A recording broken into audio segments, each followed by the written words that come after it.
અનેકવાર એવા કિસ્સાઓ સામે આવ્યા છે જેમાં યુવાનો ખોટા રસ્તે ચડી જતા મોજશોખ કરવા માટે તો ક્યારેક આર્થિક તંગીમાં આવીને ચોરી કે લૂંટ જેવી ઘટનાને અંજામ આપતા હોય છે। પરંતુ બનાસકાંઠામાં એવો કિસ્સો સામે આવ્યો છે કે આર્થિક તંગીનો સામનો કરી રહેલા એક વૃદ્ધે ચોરીને અંજામ આપ્યો છે। વૈષ્ણવજન તો તેને કહીએ જે પીડ પરાઈ જાનાને રે। નમસ્કાર, નવજીવન ન્યૂઝમાં આપનું સ્વાગત છે। હું છું જયંત દાફડા। ઘણીવાર એવા કિસ્સાઓ પ્રકાશમાં સામે આવ્યા છે જેમાં મોજશોખ માટે તો ક્યારેક મજબૂરીમાં વ્યક્તિઓ ગુનાહિત પ્રવૃત્તિઓ કરી બેસે છે। આવું જ કંઈક પાલનપુરમાં પણ બન્યું છે। 58 વર્ષના વૃદ્ધે આર્થિક તંગી થતા અને બીજો કોઈ જ રસ્તો ના સૂઝતા આખરે તેને ગુનાનો રસ્તો અપનાવ્યો હતો, પરંતુ આ રસ્તામાં તેને હવે જેલ જવાનો વારો આવ્યો છે।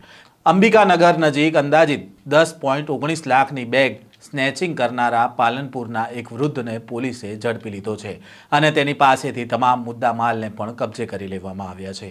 પકડાયેલો આરોપી ભોગ બનનારને ઓળખતો હોવાથી સરળતાથી તેણે પ્લાન બનાવીને આ ઘટનાને અંજામ આપ્યો હતો, પરંતુ આખરે આજે 1 મહિના બાદ પોલીસે આ ગુનાનો ભેદ ઉકેલી નાખ્યો છે।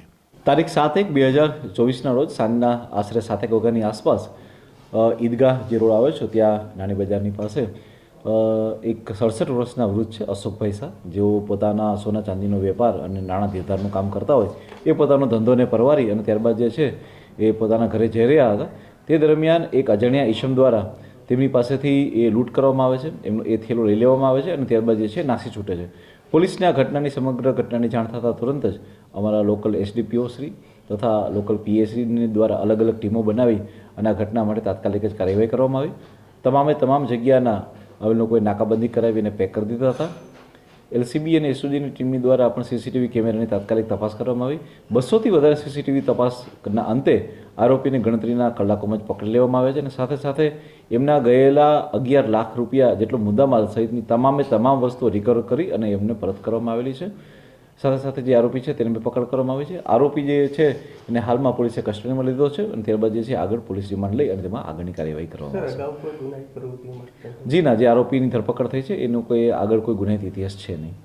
7 ડિસેમ્બરે પાલનપુરની મોટી બજારમાં નાણાં ધીરનારનો વ્યવસાય કરતા અશોક કુમાર શાહ જે સાંજે દુકાન બંધ કરીને પોતાના ઘરે જઈ રહ્યા હતા ત્યારે ઘર આગળ એક્ટિવા પાર્ક કરી રહ્યા હતા ત્યારે એક વૃદ્ધ આવી પહોંચે છે અને બેગ ઝૂંટવીને ફરાર થઈ જાય છે, જે બેગમાં 2.56 લાખની રોકડ અને સોના ચાંદીના દાગીના હતા અને કુલ મળીને 10.19 લાખનો મુદ્દામાલ હતો।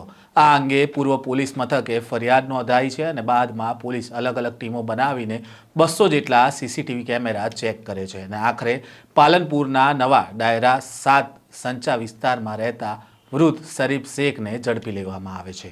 આરોપીની પ્રાથમિક પૂછપરછમાં સામે આવ્યું હતું કે આ વૃદ્ધને નાણાંની જરૂરિયાત ઊભી થઈ હતી અને અન્ય કોઈ રસ્તો ન દેખાતા આખરે તેણે ચોરી કરવાનો પ્લાન બનાવ્યો હતો અને વર્ષોથી આ વેપારીને તે ઓળખતો હતો અને તેમના ટાઈમ અનુસાર તેઓએ આ બેગ સ્નેચિંગનો પ્લાન બનાવ્યો હતો અને આ વૃદ્ધને એ પણ ખબર હતી કે ફરિયાદી પણ વૃદ્ધ છે એટલે ભાગી નહીં શકે ને એણે આ મોકો જોઈને ફરિયાદીની ઘર પાસેથી લાખોના રોકડ અને દાગીના ભરેલી બેગ સ્નેચ કરી હતી।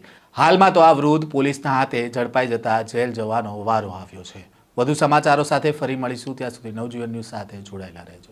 વૈષ્ણવજન તો તેને કહીએ જે પીડ પરાઈ